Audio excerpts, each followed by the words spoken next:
ज्ञानदं मोक्षदं चैवोंकाराय नमः। मंगलं भगवान् वीरो मंगलं गौतमोऽग्नि मंगलं गंगाधिपुष्णं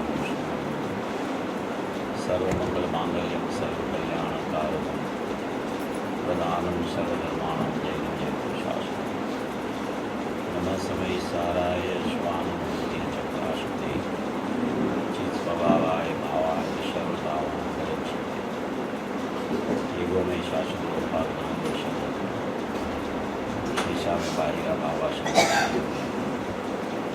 मारो सुशाश्वत एक दर्शन ज्ञान लक्षण जीव છે બાકી બધા સંયોગ લક્ષણ દિવાય છે હું એક શુદ્ધ સદારૂપી જ્ઞાન દર્શન નહીં કરે કયાની તે મારું જરી પ્રમાણ માત્ર નથી એ જાણતો અનંતને મૂળ દ્રવ્યને કરીએ પણ એ જીવ જાણે આત્મને કશું પામે જાય કરે નથી અપ્રમત કે પ્રમત નથી જે એક નાયક ભાવ છે એ રીત શુદ્ધ કથા એને જે જ્ઞાત તે પોતે છે જેમને તો તેમજ જ્ઞાન નથી કારક નથી વિદે કર્યો જાણે જે કર્મ તેની વિરામ મોક્ષ જીવચલને અનુપમ ગતિ પામેલી સર્વે છે વંદી કહું શુદ્ધ કેવડી કથિતા શબ્દ પ્રાપ્ત સ્થાપ નિજને મોક્ષ પંથે યા અનુભવ તે રમે તે માજ નિત્ય વિહાર કરો નહીં વિહર પર દ્રવ્યો વિશે ઓમ શ્રી નમઃ શિવાય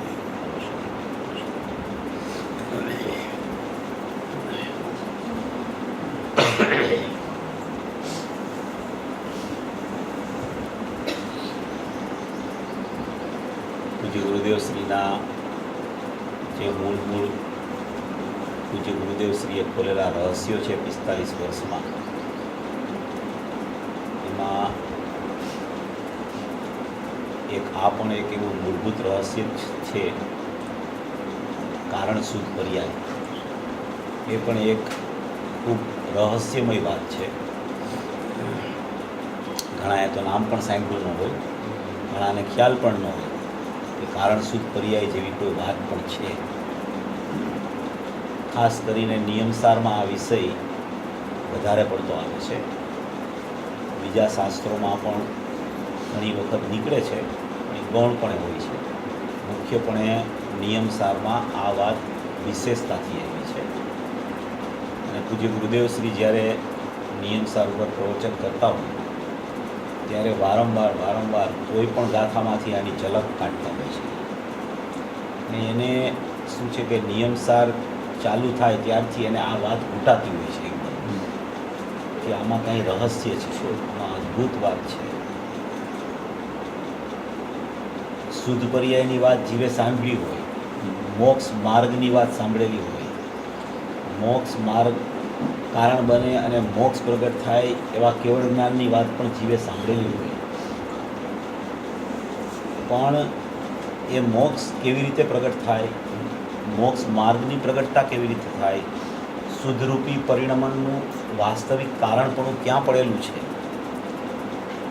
એ કેવળ જ્ઞાન તો પ્રગટ થઈ ગયું પણ કેવળ જ્ઞાન આવ્યું કેવી રીતે મોક્ષ માર્ગ સાધક જીવને પ્રગટ થયો પણ એ સાધક જીવના મોક્ષ માર્ગની પ્રગટતાનું રહસ્ય શું છે એ કોનું અવલંબન લે છે ક્યાં અહમ કરે છે ક્યાં પોતાના જ્ઞાનને જોડે છે અને કેવી રીતે પોતાના લીનતા રૂપી સ્વરૂપની લીનતા કરી અને કેવી રીતે એને ભાવભાષણપૂર્વક સમ્યક જ્ઞાનની ઉત્પત્તિ થઈ જાય છે એ કોઈ અપૂર્વ વાત છે કે એક વસ્તુ એવી એક પોતાની પાસે બચી ગઈ છે એ વસ્તુ એવી છે કે અનાદિથી ગમે તેટલું પરિભ્રમણ જીવનું થઈ ગયું છે 4 ગતિમાં અનંતવાર જઈ આવ્યો છે જીવ એક યોનિમાં અનંત અવતાર કર્યા છે પૂજ્ય ગુરુદેવ શ્રી કહે છે કે કોઈ જગતનું એવું ક્ષેત્ર બાકી નથી કે જે ક્ષેત્ર ઉપર અનંતવાર એ ન જઈને જગતનું કોઈ ક્ષેત્ર બાકી નથી કે જે ક્ષેત્ર ઉપર આ જીવ અનંતવાર ન જન્મ હોય અનંતવાર એટલું બધું પરિભ્રમણ એને અનાદિથી કર્યું છે એ અનાદિથી પરિભ્રમણનું કારણ શું છે કે પોતાનો કારણ રૂપે કારણ પરમાત્મા વિદ્યમાન છે એને કારણ અનાદિથી બનાવ્યું નથી. એનું કારણ વાસ્તવમાં એ છે, જ્યાં સુધી પોતાના સ્વભાવને કારણ બનાવતો નથી, એ કાર્યને એવું વાસ્તવિક કારણપણું જ્યાં સુધી આપતો નથી, ત્યાં સુધી આ પરિભ્રમણ રખડપટ્ટી ચાલુ જ રહેવાની છે. એટલે એવી એક અપૂર્વ વાત પૂજ્ય ગુરુદેવશ્રીએ મૂકી કે ભાઈ તારા પરિણામની શુદ્ધતા પ્રગટ થવાનું કારણ તારી પાસે પ્રગટ મોજૂદ છે. પ્રગટ મોજૂદ પોતાના સ્વભાવથી પ્રગટ છે. કારણ પણ પર્યાયમાં પ્રગટ થાય છે એ તો જુદી વાત. પોતાના સ્વભાવમાં પોતાનું સ્વભાવપણું નિરંતર વિદ્યમાન છે, નિરંતર વર્તમાનપણે મોજૂદ છે. એ નિરંતર વર્તમાન તારું કારણપણું અંદરમાં પડ્યું છે. એવી એક તારી ધ્રુવની ધ્રુવતા છે. ધ્રુવની ધ્રુવતા અંદરમાં શાશ્વતપણે વિદ્યમાન રહી ગઈ છે. જો તને એનો ખ્યાલ આવી જાય, તને ખબર પડી જાય કે મારી ધ્રુવપણાની ધ્રુવતા અંદરમાં એક એવી પડી છે અને એ ધ્રુવતામાં મારી અનંત શુદ્ધ પર્યાયોનું કારણપણું અંદરમાં વિદ્યમાન છે. કોઈ નવું શોધવા નથી જવાનું, એને ક્યાંય બહારથી એને મળવાનું નથી. કારણપણું અંદરમાં છે, અહીંયા નજર કરવાની છે બસ. એક અપેક્ષાએ કામ બહુ થોડું છે, બહુ જાજુ કામ નથી. કામ બહુ સરળ છે અને બહુ થોડું છે, પણ અનાદિની દ્રષ્ટિ પર ઉપર છે. અનાદિનો બહોળો વિસ્તાર એને પરનો થઈ ગયો છે ક્ષયોપસમ જ્ઞાનમાં. એના ક્ષયોપસમ જ્ઞાનમાં એક પછી એક નવા વિષયો ચાલ્યા કરે છે. એક વિષયને છોડે છે, અનેક વિષયમાં એનું જ્ઞાન ભયમાં કરે છે. એટલે જ્યાં સુધી અનેક વિષયમાં જ્ઞાન ભયમાં કરશે ત્યાં સુધી આ એક વિષય કારણપણું છે ને ગ્રહણ નહીં થાય. એવી એક મહાન ચીજ એની પાસે પડી છે, એવી એક અપૂર્વ વસ્તુ એની પાસે પડી છે કે જે અનાદિથી એવી ને એવી બચી ગઈ છે. ગમે તેટલું થઈ ગયું વર્તમાન પર્યાયમાં બહિર્લક્ષે, પણ આ જીવના શુદ્ધ કારણ સ્વભાવ, જ્ઞાન ઉપયોગરૂપી કારણ સ્વભાવ, સ્વરૂપ પ્રત્યક્ષ જ્ઞાન સ્વભાવ, કારણ શુદ્ધ જીવ, કારણ નિયમરૂપ જીવ, એવા જીવમાં કાંઈ બન્યું જ નથી. એ એવો ને એવો જીવ વિદ્યમાન પણ રહી ગયો છે. એ જીવને કારણ નિયમ કીધો, કારણ શુદ્ધ જીવ કીધો, કારણ સ્વભાવ જ્ઞાન ઉપયોગ કીધો, સ્વરૂપ પ્રત્યક્ષ જ્ઞાન કીધું, કારણ શુદ્ધ પર્યાય કીધી. એવા અલગ એને કારણપણાથી એને આમ ઉભરી આવ્યો એ જીવ, એને ઉભરાવવામાં આવ્યો, એને બતાવવામાં આવ્યો કે જો તારી વસ્તુમાં આટલું બધું પડેલું છે, તારી આ વસ્તુ આવીને આવી વિદ્યમાન રહી ગઈ છે, એનું શાશ્વતપણું કાયમપણે મોજૂદ કારણપણું અંદરમાં પડેલું છે. તારી જવાબદારી જીવની એટલી જ છે કે એ વસ્તુને ઓળખે. બસ એ વસ્તુ એવી એની પાસે વિદ્યમાન છે, એની તરફ એ જોવે, એટલી જ એની જવાબદારી છે. એ જ્યાં જોવે છે ત્યાં તો કાર્યમાં ઢગલા સૂકતાના ઉત્પન્ન થઈ જાય છે. એવી એક અદ્ભુત નિધિ, ચમત્કારિક વસ્તુ એની પાસે અંદરમાં બચી ગઈ છે. એવો પોતાનો કારણ સ્વભાવ, એનું પોતાનો સ્વરૂપ પ્રત્યક્ષ જ્ઞાન, એવું પોતાનો કારણ જીવ, એનો પોતાનો કારણ શું પર્યાય સ્વરૂપ જીવ, એવી એક કારણ નિયમરૂપ વસ્તુ, એવો એક જીવ એની પાસે વિદ્યમાન પડેલો છે. અત્યારે વર્તમાનમાં એવો ને એવો સદાય વિદ્યમાન. જ્યારે જોવે ત્યારે એ દર્શન દે છે, જ્યારે જોવે ત્યારે એ દર્શન દઈ જ રહ્યો છે.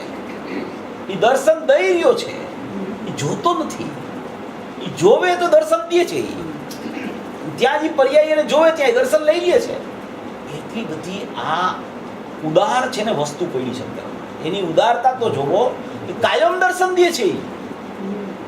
તમે ગમે ત્યારે જાઓ એની પાસે, તમે કોઈ દિવસ એની પાસે નથી આવો અને પહેલી વખત જાઓ તો એ દર્શન દે છે તમને. એમ નથી કહેતી એ વસ્તુ કે કેમ તું મારી પાસે આટલો મોડો આવ્યો, દર્શન દઈ જ રહી છે અનાદિથી. એવી આ ઉદારતા ભરેલી વસ્તુ છે અંદરમાં. એવું કારણપણું અંદરમાં પડ્યું છે. એવી એક નિત્ય વસ્તુ છે કે એના નિત્યપણાને કાંઈ આંચ નથી. એવી જ્યારે જોવો ત્યારે નિત્યપણું છે.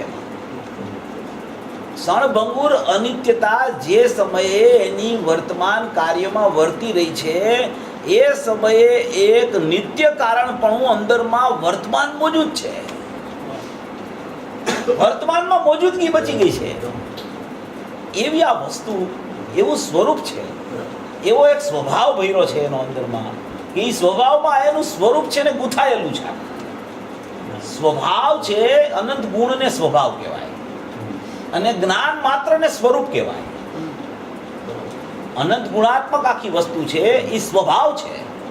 એ સ્વભાવ એટલે અનંત ગુણમય સ્વભાવ છે અને એમાં એક જ્ઞાન રૂપ સ્વરૂપ રહેલું છે. એ સ્વભાવમાં સ્વરૂપ વિદ્યમાન છે.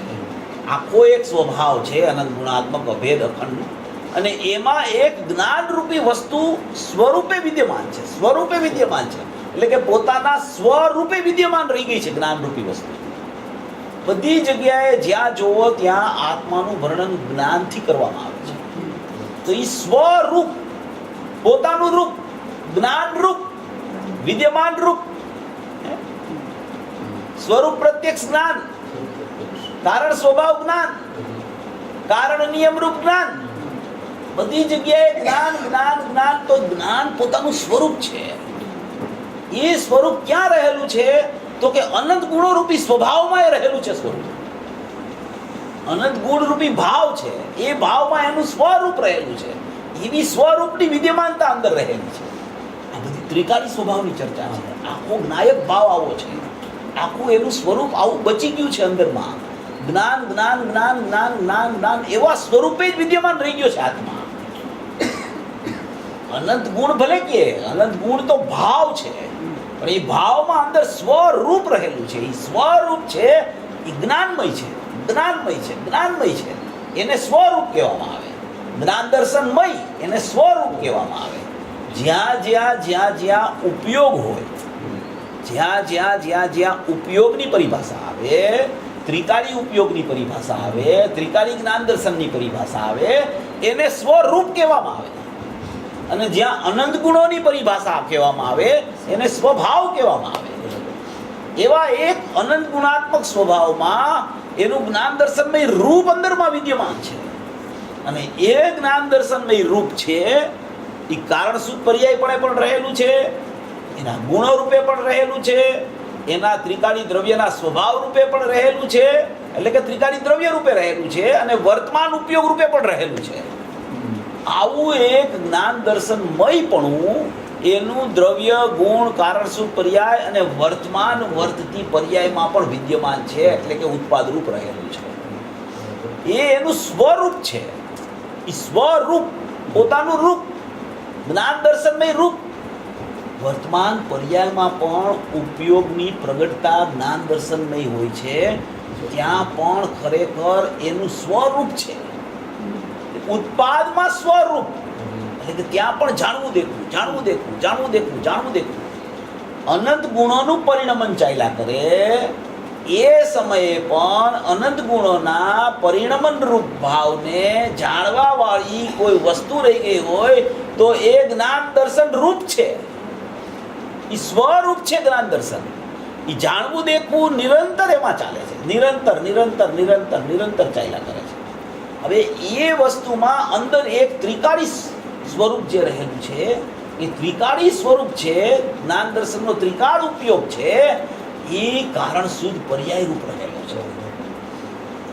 એવી એક વસ્તુ જે છે એ વસ્તુ કેવી છે કે ગુરુદેવ દ્રષ્ટાંત આપે દરિયાનો સમુદ્રનો દ્રષ્ટાંત ગુરુદેવ આ કારણ શુદ્ધ પર્યાયની ચર્ચા કરે ત્યારે વારંવાર વારંવાર વારંવાર આ દ્રષ્ટાંત આપ્યા કરે છે. કારણ કે એ દ્રષ્ટાંતથી છે ને આખું એનું છે ને સ્વરૂપ ચોખ્ખું થાય છે એટલે એ વારંવાર દ્રષ્ટાંત આપવા હોય છે. આપણે કલ્પના કરો તમે કે તમે સમુદ્રની નજીક જાઓ છો અને સમુદ્ર તમને દેખાય છે. આખો સમુદ્ર પાણીથી ભરેલો સમુદ્ર છે. અત્યારે પવનની લહેર આવતી નથી એટલે મોજા અત્યારે શાંત પડી ગયા છે. ઉછળતા મોજા દેખાતા નથી. અત્યારે શાંત દરિયો છે. સમુદ્ર મધ્યે શાંત દરિયો બિરાજમાન છે. તો એ શાંત દરિયો જે પાણીરૂપ દરિયો રહેલો છે આખો સમુદ્ર એ આખો ત્રિકાળી દ્રવ્યરૂપ સમુદ્ર છે. આખો સમુદ્ર જ્ઞાન દર્શનમય અનંત ગુણમય આખો સમુદ્ર છે. એ આખી વસ્તુ માત્ર છે. એ આખો ત્રિકાળ સ્વભાવ છે. એ આખો અનંત ગુણાત્મક જ્ઞાન દર્શનમય આખો સ્વભાવમાં સ્વરૂપ રહેલું છે. એવો એક આખો સમુદ્ર વિદ્યમાન છે. હવે એ સમુદ્ર વિદ્યમાન છે એ ત્રિકાળી દ્રવ્ય છે, એમાં અનંત ગુણો છે. એ અનંત ગુણોથી ભરેલું એક ત્રિકાળી દ્રવ્ય છે, અને અનંત ગુણોથી ભરેલું ત્રિકાળી દ્રવ્ય છે. એમાં એક વર્તમાનમાં ઉપર સપાટી છે. એ સપાટી છે એ કેવી છે? એ સળંગ ભાવ છે. એ સળંગ ભાવની સપાટી છે. એ સળંગ ભાવની સપાટી કોની છે? તો કે ત્રિકાળી દ્રવ્યની જ સપાટી છે. ત્રિકાળી દ્રવ્યની પોતાની સપાટી છે. તો એ જે ઉપરની સપાટી છે એ સપાટીને કહેવામાં આવે છે નિરંતર વર્તમાન, એટલે કે કારણ શુદ્ધ પર્યાય. એટલે કે ત્રિકાળી જ્ઞાન દર્શન સહિતના અનંત ગુણોની અનંત કારણ શુદ્ધ પર્યાય ત્યાં પથરાયેલી છે. આમ ઉપર એ પથરાયેલી છે આમ સપાટીમાં. ગુરુદેવ દ્રષ્ટાંત આપે છે કે કોઈ પણ જમીન એવી હોય ને, જમીન કે જે જમીન હોય એ જમીન ફળદ્રુપ હોય. જમીન કેવી હોય? ફળદ્રુપ હોય. પણ ફળદ્રુપ જમીનની ઉપરની સપાટી હોય, એ ઉપરની સપાટી જો એકરૂપ ન હોય અને જેવી અંદરની એની ફળદ્રુપતા છે એવી જ સપાટીનું પળ ન હોય, તો એમાં તમે જો બીજ વાવો ને તો એ બીજનું વૃક્ષ ન થાય. એમાં તમે બીજ વાવો તો એ બીજમાંથી વૃક્ષના કોટા ફૂટે નહીં. પણ સપાટી એવી હોય, અંદરનું જે સમુદ્ર ફળદ્રુપ છે ત્રિકાળી દ્રવ્ય ગુણ, એવી જ એની સપાટી સળંગ હોય, એકરૂપ હોય, અને એમાં તમે જો બીજ વાવો તો વૃક્ષ બને. આ ગુરુદેવનો દ્રષ્ટાંત છે. ગુરુદેવ આપે છે. તો એ જે સપાટી જે છે એ સપાટી કેવી છે કે સમુદ્ર જેવી જ સપાટી છે. એ સમુદ્રથી જુદી નથી પડતી, સમુદ્રની સાથે એને ભેદ નથી. એ સપાટી પણ એવી જ છે. અને એ સપાટી જે છે એ સપાટી ખરેખર કારણ બને છે કાર્યનું. જે સમયે એ સપાટીમાં કારણપણું પડેલું છે એ જ સમયે ત્રિકાળી દ્રવ્ય ગુણ છે. એ ત્રિકાળી દ્રવ્ય ગુણ એનાથી અભેદ છે. અભેદ હોવા છતાં કારણપણું દેવા માટે એ સમર્થ નથી. કારણપણું ઉપરની સપાટીમાંથી એને મળે છે. ખરેખર શા માટે ઉપરની સપાટીમાંથી જ કારણપણું મળે છે? કારણ કે કાર્યની પહોંચ સપાટી સુધી છે. કાર્યની પહોંચ જ ત્યાં સુધી છે, એટલે એને ત્યાંથી જ કારણપણું મળી શકે છે. અંદર પહોંચ નથી, અંદર જઈ નથી શકતી પર્યાય. પર્યાય અંદર જવા માટે પ્રોહિબિશન છે એને. અંદર ઈ પ્રવેશ જ નથી કરી શકતી. ઈ સપાટી સુધી જ એનું છે ને ક્ષેત્ર વ્યાપક થાય છે. એની વ્યાપકતા જે થાય છે, કાર્ય પરમાત્મા કીધા, જે કેવળ જ્ઞાની પરમાત્માને કાર્ય પરમાત્મા કીધા. એ કાર્ય પરમાત્મા જે છે એ કાર્ય પરમાત્મા પણ એ સપાટી સુધી જ પહોંચી શકે છે. સપાટીની અંદર જે ધ્રુવપણું વિદ્યમાન છે, ધ્રુવપણું પડ્યું છે, એની ધ્રુવતા જે અંદર સપાટી ઉપર છે, ઉપર એ ધ્રુવતાની અંદર ધ્રુવપણું છે, ત્યાં એ કાર્યની પહોંચ જ નથી. એ કાર્ય અંદર જઈ નથી શકતું. એ કાર્યનું અવલંબન માત્ર સપાટી સુધી છે. એટલે એ સપાટી છે ત્યાં કારણપણું રહેલું છે. એ કારણપણું છે એ કારણ શુદ્ધ પર્યાય છે. એવી જે વર્તમાન પર્યાયને કારણપણું ત્યાંથી મળે છે. એમાં અનંત ગુણની અનંત કારણ શુદ્ધ પર્યાયો પથરાયેલી વિદ્યમાન છે. એક એક પ્રદેશ ઉપર અનંત કારણ શુદ્ધ પર્યાય છે. એક એક પ્રદેશે જેમ અનંત ગુણ છે એમ એક એક પ્રદેશે અનંત કારણ શુદ્ધ પર્યાય છે. એવી આખી ધ્રુવ સપાટી છે. એવું આખું ધ્રુવ વિશેષ છે. એવું આખું જે વિશેષ છે એને વિશેષ શા માટે કીધું એ આપણે સવારે અર્થ લીધા હતા કે એને પર્યાય શા માટે કીધું કે વર્તમાન પર્યાયનું એ કારણ બને છે, માટે તેને કારણ શુદ્ધ પર્યાય નામ આપવામાં આવ્યું. બીજું કે એટલો ભેદ પડે છે માટે એને પર્યાય કહેવામાં આવ્યો. એવા ભાવથી આપણે સવારે વર્ણન કર્યું હતું. કે એને પર્યાય શા માટે કીધી? તો કે એક તો વર્તમાન પર્યાયનું કારણ બને છે એટલે એ કારણ શુદ્ધ પર્યાય છે. પર્યાયના કારણમાં કારણ શુદ્ધ પર્યાય કારણ બને છે એટલે એ કારણ શુદ્ધ પર્યાય એવું નામ આપ્યું છે. અને ધ્રુવ સામાન્ય અને ધ્રુવ વિશેષ એવું ધ્રુવ વિશેષપણું કારણ શુદ્ધ પર્યાયમાં રહેલું છે એટલે એ સામાન્યનું વિશેષ હોવાથી એટલું ભેદરૂપ પરિણમન છે. ભેદરૂપ પરિણમન નહીં પણ ભેદરૂપ વર્તવું છે. ગુરુદેવ તો એક જગ્યાએ એમાં પરિણમન લીધું છે. પણ પરિણમન કેવું? નિષ્ક્રિય. પરિણમન એટલે પરિણમન જ્યાં શબ્દ આવે ત્યાં બધી જગ્યાએ પરિણમન એટલે ક્રિયાવાચક જ હોય એમ ન સમજવું. એનો ભાવ પકડવો આપણે કે અહીંયા પરિણમનમાં સિદ્ધ શું કરવા માંગે છે, અહીંયા ક્રિયા બતાવવા માંગે છે કે અહીંયા નિષ્ક્રિયપણું બતાવવા માંગે છે. ભલે એને વસ્તુને એને પરિણમનથી વાત કરી હોય, સદૃશ પરિણમન. શું કે? સદૃશ પરિણમન. અને પર્યાયમાં એમ કે વિસદૃશ પરિણમન. તો એ સદૃશ પરિણમન, સદૃશ પરિણમન, સદૃશ પરિણમન, સદૃશ પરિણમન, તો એ સદૃશ પરિણમનનો અર્થ ત્યાં ક્રિયા નથી અંદરમાં, અહીંયા વેદન નથી. એક નિયમ કે જ્યાં ક્રિયા હોય ને ત્યાં વેદન હોય અને જ્યાં નિષ્ક્રિયપણું હોય ને ત્યાં વેદન ન હોય, એ અવેદક હોય. કારણ શુદ્ધ પર્યાય નિષ્ક્રિય હોવાથી અવેદક છે અને વર્તમાન જ્ઞાનની પર્યાય એ ક્રિયાશીલ હોવાથી એમાં વેદન છે. તો આ જે સપાટી જે અંદર બચી ગઈ છે, સપાટીની જે ચર્ચા છે, આપણે વિષય શું ચાલતો? સપાટીની જ વાત ચાલતી. આ સપાટી ઉપર જે રહી છે એ સપાટીમાં જેને કારણ શુદ્ધ પર્યાય કીધી. પર્યાય શા માટે કીધી?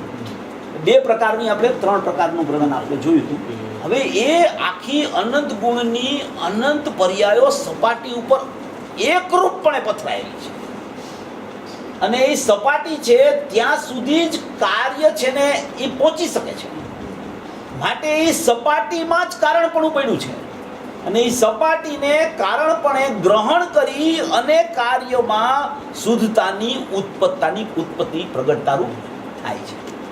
આવી એક વસ્તુની વ્યવસ્થા વર્તમાનમાં મોજૂદ છે.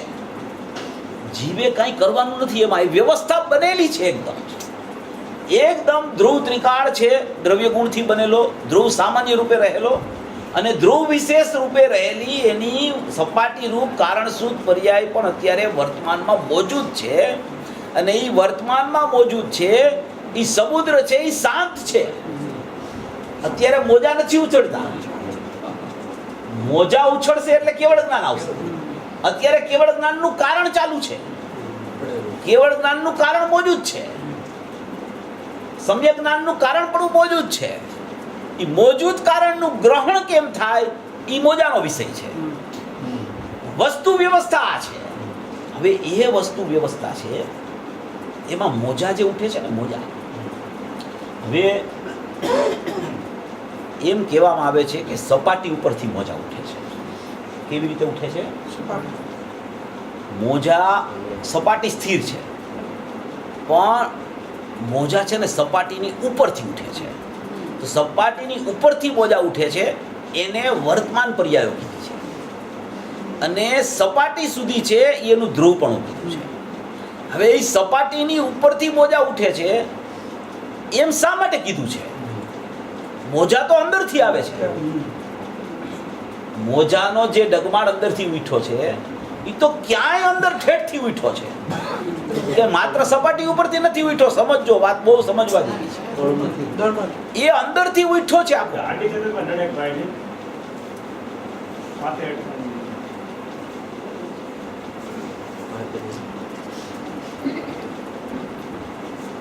એ આખો જે પ્રવાહ ઉઠ્યો છે એ પ્રવાહ તો અંદરથી પ્રકાશિત થાય છે.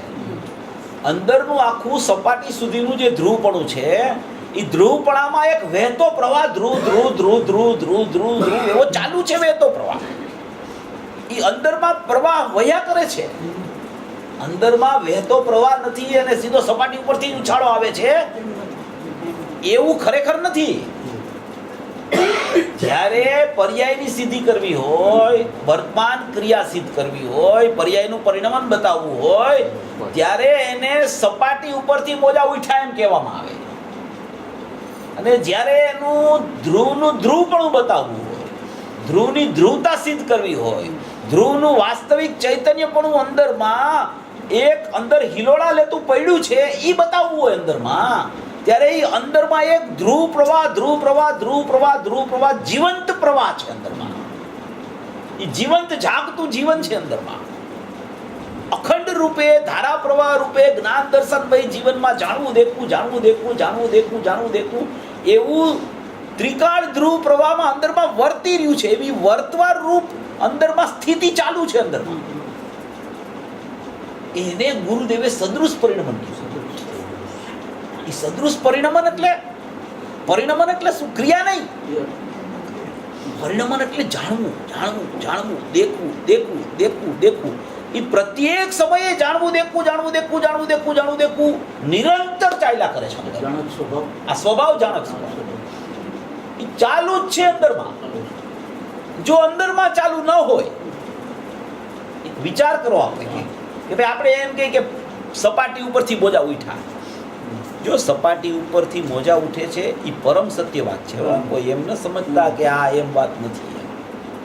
પણ એ આપણે એમ વિચાર કરીએ કે અંદરમાં આવું છે નહીં અને સપાટી ઉપરથી મોજા ઉછળે છે, તો જે પ્રવાહ હોય છે ને, પ્રવાહ, એ પ્રવાહનું અંદરથી ઉત્પન્ન થવાપણું જે હોય છે ને, એ ક્યાંય ઊંડેથી એવો પ્રવાહ આવે ત્યારે મોજું બહાર આવે છે.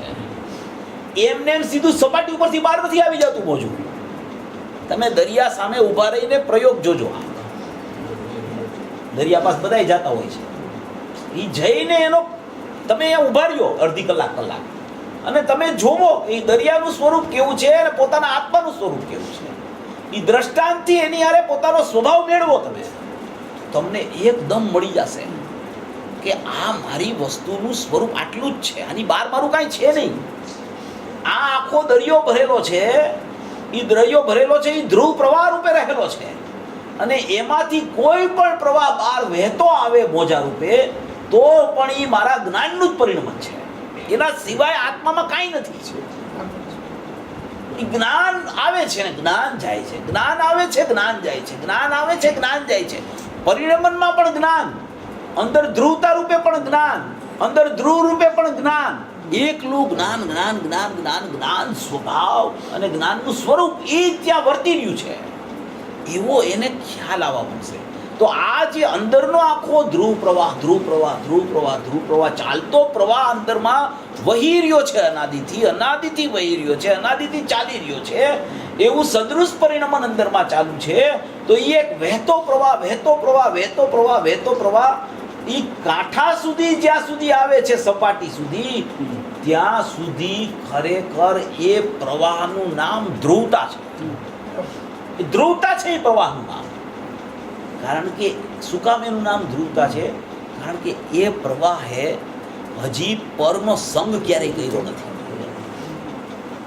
જ્યાં પરનો સંગ થાય છે ને ત્યાં એ પ્રવાહમાં ક્રિયા ચાલુ થાય છે. કા પરનો સંગ ચાલુ થાય છે અને કા પરનો સંગ છૂટે છે. આ બેય છે ને ક્રિયા છે. અને ઓલું અંદરમાં છે એ બધું નિષ્ક્રિય છે. જ્યાં એ મોજું ઉત્પાદ પામે છે, એ મોજું જ્યાં બહાર આવે છે, સપાટી ઉપરથી જ્યાં મોજું ઉઠે છે, ત્યાં એ ઉઠતા વેત મોજાને સંગ થાય છે કચરાનો. કચરો છે એ રાગ છે, કચરો છે એ રાગ છે, એ ભાવનું પરિણમન છે. એ શું છે? ભાવનું પરિણમન છે. અને આ જ્ઞાનનું મોજું છે એ અખંડ ધારા પ્રવાહ રૂપે, અખંડિત ધારા પ્રવાહ રૂપે, અખંડિત ધારા પ્રવાહ જે અનાદિ અનંત કાળનો પ્રવાહ અખંડિત છે, એમાંથી એટલો મોજાનો ખંડ પડ્યો છે. એ ખંડ છે એ જ્ઞાન છે. અખંડમાંથી જે ખંડ પડે એ જ્ઞાનનો ખંડ હોય. અખંડમાંથી જે ખંડ પડે એ જ્ઞાનનો ખંડ હોય. અને જેટલું પરિણમન ગુણોનું ભાવ રૂપમાંથી થાય એ બધું છે ને એ સાપેક્ષ પરિણમન હોય. એ સાપેક્ષ પરિણમન હોય. આ ખંડરૂપ ભાવ અંદરથી અખંડમાંથી જે ખંડ પડ્યો છે, જે મોજા ઉઠ્યા છે, જે ધ્રુવ પ્રવાહ ચાલતો હતો એમાંથી મોજા બહાર આવ્યા છે, તો એ મોજા છે એ તો પાણીના જ છે ને, સમુદ્રમાં પાણી જ છે ને, તો મોજા પાણીના જ છે ને, કચરો તો પાણીનો નથી ને, કચરો સમુદ્રનો તો નથી ને, એ સમુદ્રમાંથી તો આવ્યો નથી ને, તો બહારથી ભળ્યો છે, તો એ મારું સ્વરૂપ નથી. મારું સ્વરૂપ માત્ર અંદરમાં ધ્રુવ પ્રવાહ ચાલે છે ને, એ પ્રવાહ જેટલો મોજા રૂપે ઉછળો છે એટલો મારા જ્ઞાયકમાં ખંડિત થયો છે. મારો પ્રવાહ એ ખંડિત પ્રવાહ છે. એ ખંડિત પ્રવાહ એમ જાણે છે કે હું અખંડ છું, હું શાશ્વત છું, હું અનાદિ અને ધ્રુવ પ્રવાહ રૂપ છું, હું જ્ઞાયક ભાવ છું, હું ચૈતન્ય મૂર્તિ છું, હું જ્ઞાન દર્શનથી ભરેલો ત્રિકાળ ધ્રુવ પ્રવાહ સ્વરૂપે રહેલો છું. એવું ઈ ખંડપણું છે એ અખંડને પ્રસિદ્ધ કરે છે. ઈ ખંડપણું અખંડને પ્રસિદ્ધ કરતી વખતે ઈ જે બિનરૂપી ભાવનું પરિણમન કચરા રૂપ છે, ત્યાંથી એ જ્ઞાનનું પરિણમન વ્યાવૃત થાય છે, અને એ વ્યાવૃત થઈ ત્યાંથી એનો ઉપયોગને વાળી અને એ ઉપયોગ આવે છે ઉપયોગવાન તરફ, અને એ ઉપયોગવાન તરફ આવે છે ત્યારે એનું જે મોજું હતું એ મોજાનો અને ધ્રુવ પ્રવાહની સપાટી હતી, એ સપાટીની સાથે એનું અનન્યપણું થાય છે. એ અનન્યપણું હતું, એ અનન્યપણું જે હતું થયું એવો જે એને અનન્યપણું ભાઈશું, ત્યાં જ એનું અભેદ પરિણમન છે. પેલા અનન્યપણું થાય છે એટલે કે અનન્યપણે તો છે. જ્ઞાને પોતાના સપાટી રૂપ ધ્રુવ પ્રવાહનું અનન્યપણું કદી છોડ્યું નથી, કારણ કે મોજા ઉઠ્યા છે. એ મોજા છે ને, એ મોજા કોઈ પોતાના ધ્રુવ પ્રવાહને છોડ્યા વગર ઉઠ્યા છે. કથનચિત અનન્યપણું તો એનું ચાલુ છે, અત્યારે વિદ્યમાન છે, એ છૂટતું નથી ક્યારે. એ અનન્યપણું રહીને અભેદ થાય છે, અનન્યપણું રહીને અભેદ થાય છે. એ અભેદ થયું એનું નામ પરિણમન. અનન્યપણું છે એનું નામ વાસ્તવિક એવો ભાવ જ્ઞાયક અને જ્ઞાનનો છે, અને અભેદ થયું એ અભેદ પરિણમન થયું છે. એ અભેદ પરિણમનનું નામ અનુભૂતિ છે. આ આખી વસ્તુની સ્થિતિ આવી રીતે રહેલી છે. કારણપણું એનું અંદરમાં સપાટીમાં વિદ્યમાન થયેલું છે. હવે આપણો વિષય ચાલતો હતો કે સપાટી ઉપરથી મોજા ઉઠે છે કે અંદરથી ઉઠે છે. મોજા તો અંદરથી જ આવે છે. મોજા ક્યારેય માત્ર સપાટી ઉપરથી ઉઠતા નથી. માત્ર સપાટી ઉપરથી ઉઠે છે એમ કહેવામાં જ્યાં આવ્યું હોય ને, ત્યાં એમ સમજવું કે અત્યારે અહીંયા માત્ર મોજાની સિદ્ધિ કરવી છે. મોજાની જ્યારે માત્ર સિદ્ધિ કરવી હોય ત્યારે મોજાને મોજાથી જોવામાં આવે તો એ મોજા સપાટી ઉપરથી ઉઠ્યા છે. એ મોજા અંદરમાં નથી, અંદરમાં પર્યાય નથી, અંદરમાં ઉત્પાદ જ નથી. એટલે એ ઉપરથી તમે એને મોજાથી મોજાને જોવો તો એ મોજા સપાટી ઉપરથી ઉઠ્યા છે. એને કાંઈ સંબંધ નથી અંદર આરે, કાંઈ બિલકુલ સંબંધ નથી. મોજાને મોજાથી જોવો તો, કારણ કે એ સત છે, સ્વતંત્ર, એના સટકારકથી ઉત્પન્ન થયું છે. એને કોઈની અપેક્ષા નથી, ધ્રુવની કે પરની કોઈની. માટે એમ કહેવામાં આવે છે કે મોજા સપાટી ઉપરથી ઉઠે છે. મોજાને મોજાથી સિદ્ધ કરવા છે, માટે એની સપાટી ઉપરથી ઉઠે છે એમ કહેવામાં આવે છે. હવે એ જ મોજાનો પ્રવાહ ક્યાંથી આવ્યો છે? જ્યારે અનુભવની તમારે અનુભવનો વિષય જોવો હોય તો અનુભવના વિષયમાં એ મોજા છે જ નહીં. તમારે જ્યારે અનુભવ કરવો હોય ત્યારે તમારે વેદનમાં જવું હોય, ત્યારે તમારે જો તમે પૂજ્ય ભાઈ બહુ કહેતા કે એક જણાનો હાથ છે ને એ ગરમ પડી ગયો, અગ્નિમાં હાથ પડી ગયો એમ. હવે એને કોઈએ કીધું કે ભાઈ અગ્નિમાં હાથ પડી ગયો છે, હવે તું હાથને બરફ ઉપર મૂકી દે તો ઠંડો થઈ જશે. તો કે બરફ ઉપર તો મુકાય જ. દ્રવ્યને જો પર્યાય અડે તો એ દ્રવ્યને પર્યાય સ્પર્શ જ કરતી નથી. એ સ્પર્શ કરે તો પૂરી થઈ ગઈ વાત. કોઈ દિવસ અડે જ નહીં, એવું દ્રવ્ય જ ન હોય કે જેને પર્યાય સ્પર્શ કરી શકે. એમ તો તો કે ભાઈ તું છે ને તારા હાથને બરફ ઉપર નહીં મૂકને તો તારો હાથ ઠરશે નહીં. તારી પર્યાયને તું દ્રવ્ય ઉપર જો સ્પર્શ નહીં કરાવ ને તો એ અનુભવ તને નહીં થાય ભાઈ.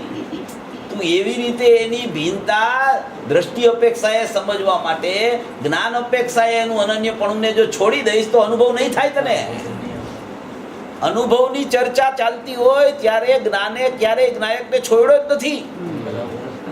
અનુભવના વિષયની ચર્ચા ચાલતી હોય ત્યારે કદી જ્ઞાન એમાં પ્રવેશ્યું જ નથી. આ છે ને આખી રમત છે, આ સમજણનો માર્ગ છે. યથાર્થ જાણપણું છે ને એમાં મોટો પુરુષાર્થ છે. શબ્દથી કોઈ બધી જગ્યાએ બોલવણી આની ન થઈ શકે. તમે એના ભાવથી એને પકડો કે અહીંયા ભાવ શું કહેવા માંગે છે. જેમ બરફ છે, બરફ તો એનો સ્વભાવ શીતળ છે અને ઉષ્ણતા જે હાથમાં થઈ છે એ ઉષ્ણતા તો અગ્નિની છે. તો અગ્નિની ઉષ્ણતાને જ્યારે તારે એમાં ઠંડક કરવી હોય તો તારે બરફનો સ્પર્શ કરવો જ પડે. જો તું બરફનો સ્પર્શ ન કર તો આ હાથ છે ને એમાં ઉષ્ણતા જાય નહીં. હવે એમાં બીજી વાત એવી છે કે એ હાથમાં જે ઉષ્ણતા જાય છે એ બરફ ઉપર હાથ મૂક્યો એટલે જાતી જ નથી.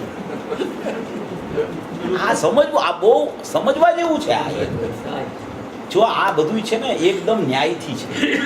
ગુરુદેવે જે સિદ્ધાંતો આપ્યા છે ને દ્રવ્ય પર્યાયની ભિન્નતાના અને દ્રવ્ય પર્યાયની અનન્યતાના, એ બહુ માર્મિક ને અદ્ભુત સિદ્ધાંતો છે.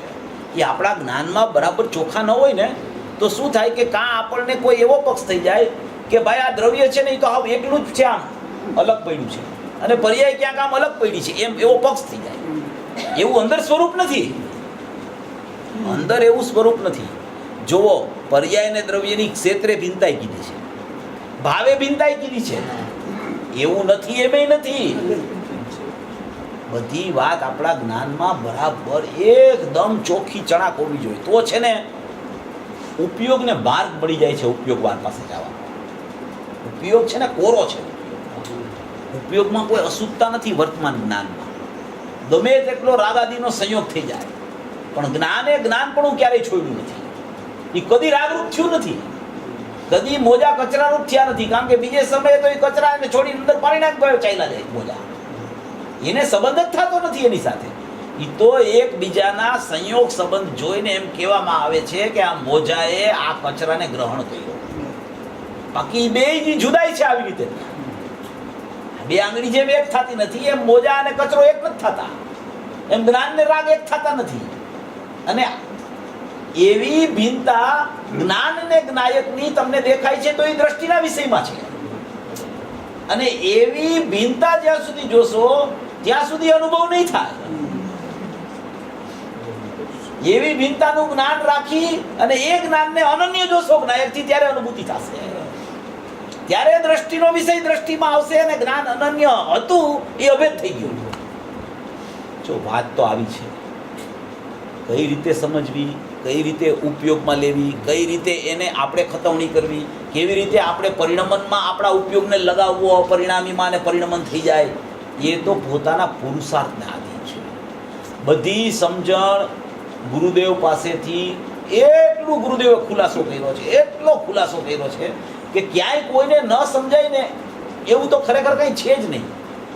વાત એટલી જ છે કે પોતે ખરેખર વાસ્તવિકપણે એમ વિચાર કરે કે જેટલું ગુરુદેવ કહે છે ને એ પ્રમાણે હું સમજું. બસ પોતે જેટલું વિચારી લીધું હોય ને એ વિચારને એક બાજુ મૂકી દેવો. ગુરુદેવ જે કહેવા માંગતા હોય ને એ જ રીતે આપણે જ્ઞાનને છે ને લંબાવવું, તો જ્ઞાન છે ને એ આખા અસંખ્ય પ્રદેશમાં ફરી વળે છે. અંદર જઈને એ ફરી વળે છે આખા અસંખ્ય પ્રદેશમાં. બધું સંશોધન કરી આવે છે. એ જ્ઞાનની એવી એક જાગૃતિ છે અંદરમાં, એવો એક જાગતો દેવ છે જ્ઞાન, કે એ જ્ઞાન છે ને બધું સંશોધન કરી લે છે અંદરમાં. એક પ્રયોગશાળા છે જ્ઞાનમાં, એક એની જ્ઞાનની પ્રયોગશાળા ચાલે છે. એ જ્ઞાનની પ્રયોગશાળામાં આખો જ્ઞાયક છે ને ચિતરાઈ જાય છે. આખો જ્ઞાયક, અસંખ્ય પ્રદેશી જ્ઞાયક, અનાદિ અનંત કાળરૂપ જ્ઞાયક, અનંત ભાવરૂપ જ્ઞાયક, આખો એ પોતાના જ્ઞાનમાં આખો ચિતરાઈ જાય છે. જો એ ખરેખર વાસ્તવિકપણે એનું ગ્રહણ કરવા માટે તત્પર થાય, વાસ્તવિકપણે જિજ્ઞાસા કેળવે કે ખરેખર મારે મારો જ્ઞાયક જ સમજવો છે, તો એનું જ્ઞાયકનું ધ્રુવપણું, એની ધ્રુવતા, એનું કારણપણું, એનું સ્વરૂપ પ્રત્યક્ષપણું એવું અંદરમાં પડેલું છે કે એ વર્તમાનમાં જ્ઞાનના ઉપયોગમાં આવે ને આવે જ, ન આવે એવું બની જ ન શકે.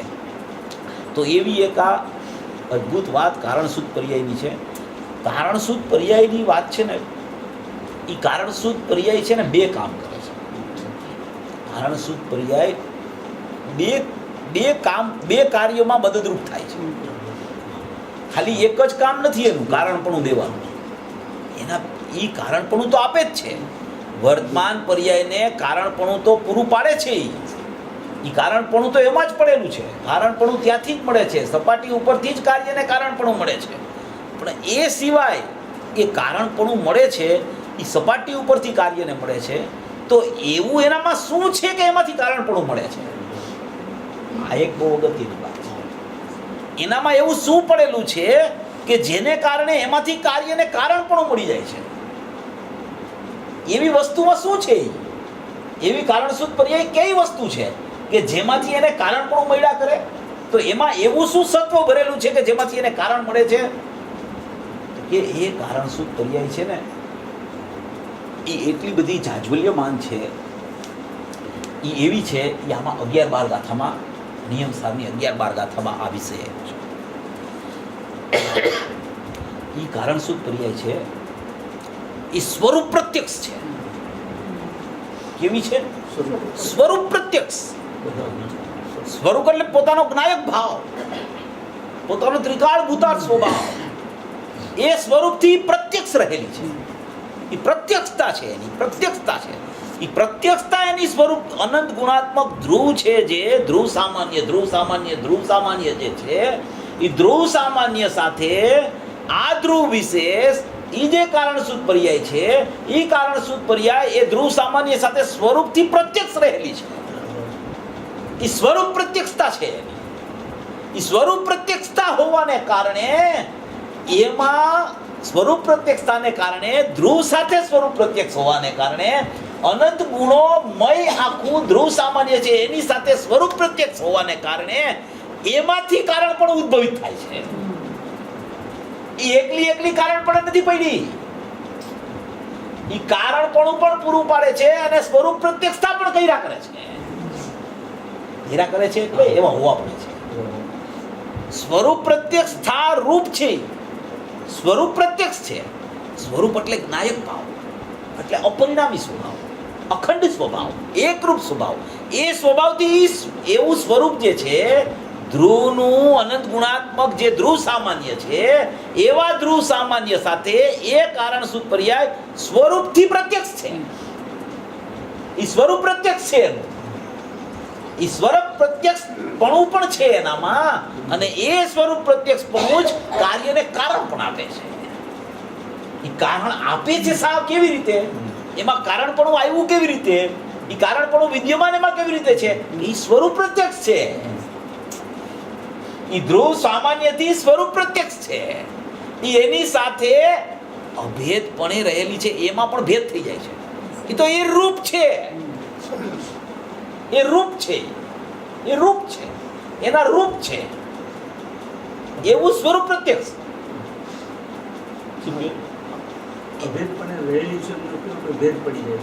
અભેદપણે એટલે કે એમાં એવો ધ્વનિ ઉઠી જાય કે જાણે કે ભેદનો અભેદ ન થયો હોય, એટલે અભેદ પણ નથી. એ સ્વરૂપ છે એનું સ્વરૂપ, એટલે કે સ્વરૂપ પ્રત્યક્ષ. 11-12મી ગાથામાં સ્વરૂપ પ્રત્યક્ષ કીધું, 10મી ગાથામાં એને કારણ સ્વભાવ જ્ઞાન ઉપયોગ કીધો. એને જ્ઞાન ઉપયોગને 11-12મી ગાથામાં સ્વરૂપ પ્રત્યક્ષ કીધું. જ્ઞાન ઉપયોગમાં માત્ર જાણવું આવે, સ્વરૂપ પ્રત્યક્ષમાં આખું એનું સ્વરૂપ પ્રત્યક્ષ આવે. આ બધા શબ્દો આમાં આચાર્ય ભગવાને જે મૂક્યા છે ને, મુનિરાજે જે શબ્દો, એ કોઈ એમને નથી લખ્યા. એને કારણ નિયમ કીધું, પહેલા એની સામે કાર્ય નિયમ, પછી કારણ જીવ કીધો, એની સામે કાર્ય જીવ કીધો, પછી એને કારણ સ્વભાવ જ્ઞાન ઉપયોગ કીધો, એની સામે કાર્ય સ્વભાવ જ્ઞાન ઉપયોગ, પછી એને સ્વરૂપ પ્રત્યક્ષતા કીધી, તો એ સ્વરૂપ પ્રત્યક્ષતા જે છે એ સ્વરૂપથી પ્રત્યક્ષ છે કારણ શું પર્યાય. એ સ્વરૂપ પ્રત્યક્ષપણું એનું છે એક કાર્ય એટલે કે એનો સ્વભાવ એવો છે સ્વરૂપ પ્રત્યક્ષપણું. અને એ સ્વરૂપ પ્રત્યક્ષપણું જ કારણ પણ દેવાનું કાર્ય કરે છે, કાર્યને કારણ આપે છે. એનું કામ બેવડું છે. માત્ર કારણપણું જ પૂરું પાડે છે એવું નથી, કારણપણું તો પૂરું પડે જ છે એમાંથી, પણ એની સ્વરૂપ પ્રત્યક્ષતા પણ ધ્રુવ સાથે છે. ધ્રુવ સામાન્ય સાથે ધ્રુવ વિશેષ સ્વરૂપ પ્રત્યક્ષ રહેલું છે. સ્વરૂપે પ્રત્યક્ષ એટલે કે પોતાના રૂપે પ્રત્યક્ષ, એટલે કે ધ્રુવ સામાન્ય રૂપે પ્રત્યક્ષ, ધ્રુવ સામાન્ય રૂપે પ્રત્યક્ષ, ધ્રુવ વિશેષ એવું એનું સ્વરૂપ પ્રત્યક્ષપણું. એટલે સ્વરૂપ પ્રત્યક્ષપણું પણ છે અને કાર્યને કારણ પણ આપે છે. આ સ્વરૂપ પ્રત્યક્ષપણું અને કાર્ય અહીંયા છે તો અહીંથી કારણ મળે છે. બહુ અપૂર્વ વાત છે. આ કોઈ સ્વરૂપ એવું ખરેખર પદ્મપ્રબલ ધારી દેવે. કુંકુદ આચાર્ય દેવે તો કાર્યથી બધી ચર્ચા કરી છે. આખા નિયમસારમાં મોક્ષ માર્ગ ને મોક્ષ માર્ગનું ફળ મોક્ષ એનું આખું વર્ણન આપ્યું છે. કોઈએ પ્રશ્ન કર્યો ગુરુદેવને કે ભાઈ આ નિયમસારમાં જ કેમ કારણ સુપ્રિયની ચર્ચા આવી, બીજા શાસ્ત્રોમાં કેમ નથી? તો કે અહીંયા છે ને મોક્ષ માર્ગ ને મોક્ષનું ફળ, મોક્ષ માર્ગ અને મોક્ષ માર્ગનું ફળ મોક્ષ બતાવવો છે. એટલે પર્યાયની શુદ્ધતાની પરિપાટી જ્યાં બતાવવી હોય તો પર્યાયની શુદ્ધતાનું કારણપણું ક્યાં છે એ બતાવવું પડે. એટલા માટે નિયમસારમાં કારણ સુપ્રિયની ચર્ચા આવી. અને એ ચર્ચા પદ્મપ્રબલ ધારી દેવે કાઢી અંદરથી. કુંકુદ આચાર્ય તો બધી જગ્યાએ કાર્યની ચર્ચા કરી છે.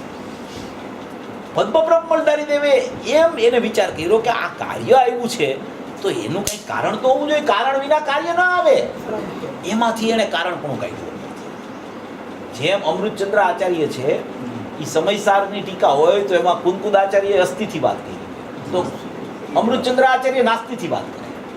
અને જ્યારે કુંકુદ આચાર્ય નાસ્તિથી વાત કરી હોય તો અમૃતચંદ્ર આચાર્ય દેવ અસ્થિથી વાત કરે. તમે ગાથાઓ વાંચી લેજો સમયસારમાં. કુંકુદ આચાર્યની 2 લીટીની ગાથા વાંચજો અને પછી ટીકા વાંચજો, તમને ખ્યાલ આવી જશે. જ્યાં ઓલા અસ્થિથી વર્ણન કરે તો અહીંયા નાસ્તિનું જ્ઞાન કરાવ્યા કરે, અને વાં નાસ્તિની વાત આવે તો આ અમૃતચંદ્ર આચાર્ય દેવ અસ્થિથી ચર્ચા કરે. અસ્થિ નાસ્તિ અનેકાંત સ્યાદવાદ સ્વરૂપ આખી વસ્તુ છે. એટલે આચાર્ય એક આચાર્ય અસ્થિની વાત કરે તો ટીકાકાર નાસ્તિથી વર્ણન કરી રાખે. એટલે એમ કે તું નાયક ભાવ છો તો આ કે પ્રબત નથી એમ. એટલે કે નવતત્વ ગતત્વ બીજે એકત્વ ન મુંચતી, તો કે નવતત્વ સ્વરૂપ તારો જીવ છે જ નહીં. એમ આ આખી પરિપાટી આચાર્યોની પરંપરા જે ચાલી આવી છે એમાં મૂળ સ્વરૂપ બતાવવાનો આશય હોય છે. અને ગુરુદેવ આપણને એટલું બધું ચોખ્ખું કરીને આપે છે. અને એક ને એક વાત 5 વાર 7 વાર 10 વાર એક ને એક વાત કર્યા કરે. સામે વાળાને છે ને બેસી જ જાય, ન બેસે એવું બને જ નહીં જો એનો ઉપયોગ કામ કરતો હોય બરાબર. બહારમાં આટા ન મારતો હોય, વિકલ્પમાં ઉપયોગ ન પડ્યો, એનો જ્ઞાનનો ઉપયોગ છે એ નિર્વિકલ્પ તત્વને સમજવા માટે પુરુષાર્થી થયો હોય તો ગુરુદેવની વાણીમાં જે ન્યાયો આવે છે એ ન સમજાય એવું કદી બની નથી.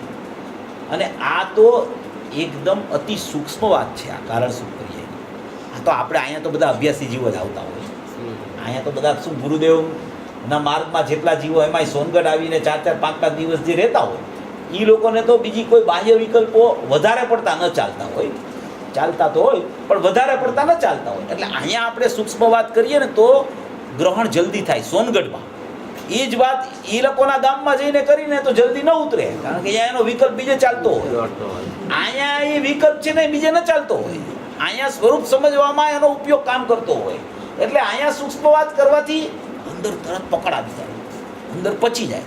પછી ભલે એના ગામમાં જઈને પ્રયોગ કરે પણ અહીંયા પકડાઈ જવું જોઈએ ને. જો અહીંયા પકડાઈ જાય ને તો ખરેખર આ એટલું બધું અદ્ભુત સ્વરૂપ છે. આમાં ખરેખર ધ્રુવપણું જ બતાવવું છે અને એકલો જ્ઞાયક ભાવ બતાવવો છે. પણ એ જ્ઞાયક ભાવ કેવો છે, એમાં શું ભરેલું છે, એ કેવા ભાવ અને કેવા સ્વરૂપથી સબર છે એના એકદમ દ્રવ્યમાં અનંત ગુણો કેવી રીતે રહેલા છે, અનંત ગુણોની અનંત કારણસૂત્ર પર્યાય કેવી રીતે રહેલી છે, અને એ કારણસૂત્ર પર્યાય વર્તમાન પર્યાયને કારણ કેવી રીતે પડે છે, અને એ કાર્યમાં શુદ્ધતાની પ્રગટતા કેવી રીતે થાય છે, એ આખું જે પરિપાટી છે ને એ ત્રિકાળી દ્રવ્ય, એના અનંત ગુણ અને એની કારણસૂત્ર પર્યાય, એ આખો પ્રવાહ ચાલુ જ છે અનાદિથી. નિગોદના જીવમાં ચાલુ છે, એને ચાલુ છે. જેટલું પરિણમન જે થાય છે ને, શુદ્ધ પરિણમન, ઔપસમિક, સાયોપસમિક કે સાહિક ભાવ, એને શુદ્ધ પર્યાયો કહેવાય. ઔદયિક ભાવને અશુદ્ધ પર્યાયો કહેવાય. એ બધી પર્યાયો જે છે ને, એ બધી ઉત્પાદવીવાળી પર્યાયો છે, એ બધી સાપેક્ષ પર્યાયો છે. એ બધી પર્યાયોમાં કાંઈ ને કાંઈ અપેક્ષાઓ લાગુ પડે છે. જ્યારે એનાથી જુદી આ એક નિરપેક્ષ પર્યાય છે. નિરપેક્ષ છે. આને કોઈની સાપેક્ષતા લાગુ નથી પડતી. આને કોઈ કર્મના ઉદયની, અભાવની કે અનુદયની સાપેક્ષતા લાગુ નથી પડતી. એવી એક નિરપેક્ષ કારણસૂત્ર પરિણતિ, કારણસૂત્ર પર્યાય. ધ્રુવનું સામાન્યનું ધ્રુવ વર્તમાન, ધ્રુવ સામાન્યનું ધ્રુવ વિશેષ, નિરંતર વર્તમાન, નિરંતર વર્તમાન, નિરંતર વર્તમાન, એવો શબ્દ ગુરુદેવે કીધો નિયમ સાથે. નિરંતર વર્તમાન છે, નિરંતર વર્તમાન છે, નિરંતર વર્તમાન છે. એટલે વર્તમાનમાં કોઈ સમયે ન હોય એવો કોઈ કાળ નથી. એવું નિરંતર વર્તમાન પણ આ ધ્રુવતા ધ્રુવતા ધ્રુવતા ધ્રુવતા ધ્રુવતા ધ્રુવતા એનું સદૃશ સદૃશ સદૃશ સદૃશ સદૃશ પણ પડ્યું છે અંદરમાં. એટલે એ આખી નિરપેક્ષતા સૂચક છે ને ધ્રુવતા છે. એને કોઈની સાપેક્ષતા લાગુ નથી પડતી. જેમ જ્ઞાયક ભાવ, ધ્રુવ સામાન્ય, પરમ પારિણામિક ભાવ લક્ષણે લક્ષિત એવું એક અખંડ ત્રિકાળી દ્રવ્ય એ નિરપેક્ષ છે, એને કોઈની અપેક્ષા લાગુ નથી પડતી. એવી જ રીતે એની સાથે રહેલી આ પૂજિત ભાવની, પંચમ ભાવની પૂજિત પરિણતિ, એને પણ કોઈની સાપેક્ષતા લાગુ નથી પડતી. એવી આખી ધ્રુવ સામાન્ય અને ધ્રુવ વિશેષ અખંડ રૂપ આખો એક દ્રષ્ટિનો વિષય નિરપેક્ષ છે. અને જેટલું પરિણમન પર્યાયમાં ચાલે છે, ચાહે એ કાર્યનું કારણપણું અંદરથી ગ્રહણ કરીને કાર્ય આવ્યું હોય તો પણ એ કાર્ય છે એ સાપેક્ષ છે. ભલે કારણપણું ગ્રહણ અંદરથી કર્યું હોય પણ એ કાર્ય આવ્યું છે તો એ કાર્યમાં બે ભાવ પ્રત્યેક સમયે ચાલે છે. કયા બે ભાવ? તો કે એ કાર્ય પ્રગટ થયું તો એ કે વર્તમાનમાં એને શુદ્ધનું અવલંબન લીધું, ત્રિકાળીનું કારણ. એક એ સાપેક્ષતા, એ સાપેક્ષતા છે. અને એક બાહ્યમાં અનુદય છે કર્મનો, એ પણ સાપેક્ષતા છે. આવી બે સાપેક્ષતા એક પરિણામમાં વર્તમાનમાં વર્તતી હોવાને કારણે એ સાપેક્ષ પરિણામ છે. સાપેક્ષ પરિણામ મારા પરિણામ જ નથી. નિરપેક્ષ પરિણામ મારા પરિણામ છે. અભેદનું અભેદપણું મારા પરિણામ છે. અભેદનું ભેદરૂપપણું મારા પરિણામ જ નથી. એ પરિણામ મારા છે જ નહીં. મારા પરિણામ તો મારા જેવા ધ્રુવ હોય. મારા પરિણામમાં જેમાં વિભાવ વર્તતો હોય અને એ વિભાવ મટીને સ્વભાવ પ્રગટ થાય એવું નવું નવું નવું નવું નવું કંઈ થયા કરે એ મારા પરિણામ નથી. એ પરિણામ ખરેખર મારામાં છે જ નહીં. મારામાં હોય એ મારા પરિણામ હોય. તો મારામાં મારા પરિણામ કેવા છે? તો કે મારા પરિણામ ધ્રુવ રૂપ છે, મારા પરિણામ ધ્રુવ વિશેષ છે, મારા પરિણામ છે એ સામાન્યનું નિરંતર વર્તમાન છે. એ મારા પરિણામ છે, એ મારું ધ્રુવ વિશેષ છે. એટલું જ મારું છે ને અસ્તિત્વ છે. એની બહાર જેટલું છે એ બધું સાપેક્ષતા હોવાને કારણે, કોઈ પણ પ્રકારની એને અપેક્ષાઓ લાગુ પડતી હોવાને કારણે એ ખરેખર મારી વસ્તુ નથી. મારી વસ્તુ, મારું ધ્રુવ સામાન્ય ને ધ્રુવ વિશેષ એટલો જ હું છું, એટલો જ હું છું, એટલું જ મારું સ્વભાવ રૂપ સ્થિતિ છે એવું કહેનાર ભલે પર્યાય હોય પણ એ હું નથી. એ મારું નથી, એ મારામાં નથી, એ મારે કારણે નથી, મારાથી નથી. બધા કારકો લગાડી દીધા. એ મારું છે જ નહીં. કોઈ અપેક્ષા એ પર્યાયને મારી કહી શકાય નહીં. કારણ કે જે મારાથી જુદી પડે, જે મારા ધ્રુવ સ્વભાવથી જુદી પડે, ઉત્પાદવી થઈ જાય, જેમાં એ મારું સ્વરૂપ કેવી રીતે હોય? મારું ધ્રુવ પણ હોય તો એની વિશેષતા પણ ધ્રુવતાવાળી હોય. તો એની વિશેષતા ધ્રુવ વિશેષ છે, એ વિશેષતા વાળું તત્વ છે. એ મારું ખરેખર પરિણામ છે. એવું મારું ધ્રુવ પરિણામ છે. ધ્રુવ સામાન્યનું ધ્રુવ પરિણામ એ ધ્રુવ વિશેષ છે. એટલી અખંડ વસ્તુ છે એ હું છું. બસ પરિણામ પણ જોતા હોય તો ધ્રુવ વિશેષને પરિણામ તરીકે લે. વર્તમાનને ન લેતું. જો વર્તમાનને લઈશ તો વર્તમાન સુખતા નહીં થાય. જ્યાં સુધી તું વર્તમાનને તારા પરિણામ માનીશ ત્યાં સુધી વર્તમાન શુદ્ધ રૂપે જ નહીં પરિણમે. અને તારા પરિણામને તું ધ્રુવ વિશેષ તરીકે જોઈશ.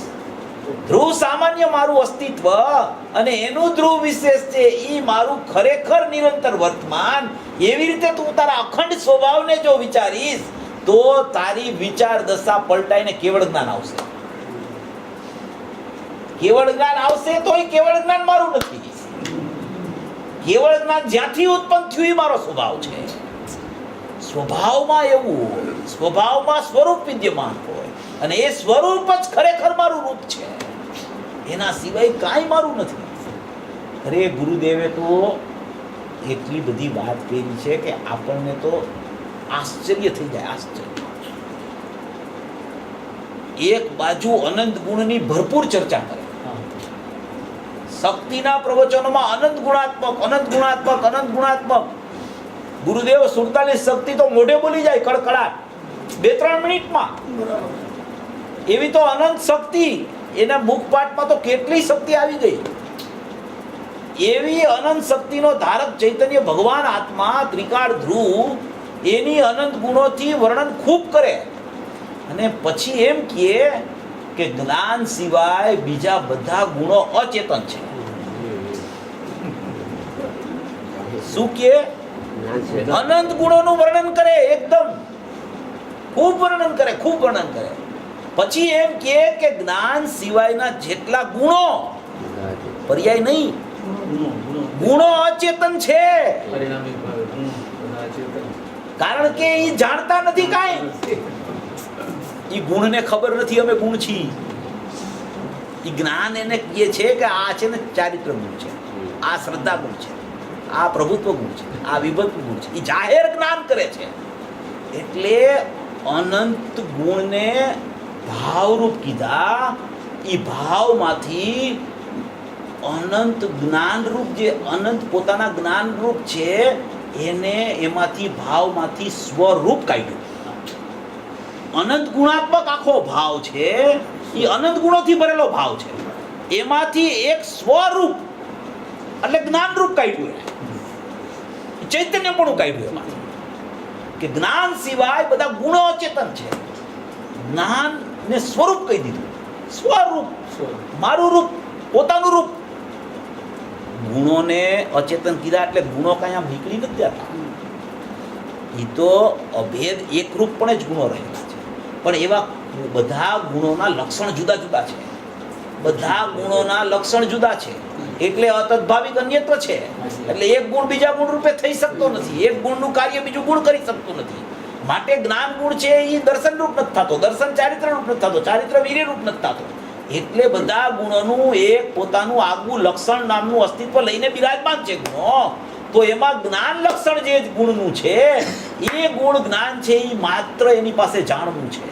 બાકી કોઈ ગુણ પાસે જાણવાનો સ્વભાવ ન હોવાને કારણે ગુરુદેવે ત્યાં સુધી કહી દીધું કે બીજા બધા ગુણો જ્ઞાન માત્ર ચેતન છે, બીજા બધા ગુણો અચેતન છે. સ્વરૂપ બતાવ્યું પોતાનું. એ સ્વભાવમાંથી સ્વરૂપ કાઢ્યું. એટલે આવી કોઈ અપૂર્વ વાત પૂજ્ય ગુરુદેવ શ્રી કરી ગયા છે. ખરેખર આપણને તો આ કાળમાં એમ લાગે કે આ ખરેખર આપણા કેટલા ખરેખર ભાગ્ય ખુલી ગયા છે કે આવી આવી સૂક્ષ્મ વાતો એકદમ સરળ ભાષામાં આપી દીધી છે. અને એકદમ પ્રયોજનભૂત વાત સાધારણ ભાષામાં કહીને ખરેખર સમજાઈ જાય એવી રીતે. ક્યાંય ખરેખર એને ન સમજાય એવું બને જ નહીં. થોડોક ઉપયોગને સૂક્ષ્મ કરે ને આ બધું સમજાઈ જાય છે. એકદમ સરળ છે. એકદમ એવી આ કારણ સૂત્ર પર્યાયની અપૂર્વ ચર્ચા છે. અને એટલા જ એના પરિણામ છે ધ્રુવરૂપ વિશેષ. બાકીના પરિણામને નિયમ સારમાં આચાર્ય ભગવાને પરદ્રવ્ય કીધા છે, પર સ્વભાવ કીધા છે, હે કીધા છે. શા માટે કીધા? કે આ ખરેખર એના પરિણામ છે, માટે એ પરિણામને પરદ્રવ્ય કહી દીધા છે. અને એ પર્યાયમાંથી પર્યાય નવી નથી આવતી. પ્રત્યેક પર્યાયનો જન્મ ઉત્પાદ ત્રિકાલી દ્રવ્યમાંથી થતો હોવાને કારણે એ પર્યાયને પરદ્રવ્ય પર સ્વભાવને હે કહી દીધી છે. માટે જેને પરદ્રવ્ય કીધા, જેને પર સ્વભાવ કીધા, જેને હે કીધા, એના તરફનું વલણ જીવે છોડવા જેવું છે અને પોતાના સ્વભાવ તરફનું વલણ કેળવવા જેવું છે. એવી કેળવણી સર્વભવી મોક્ષ માર્ગી જીવનો થાય એવી મંગલમાં. જ્ઞાનની સમજ છે.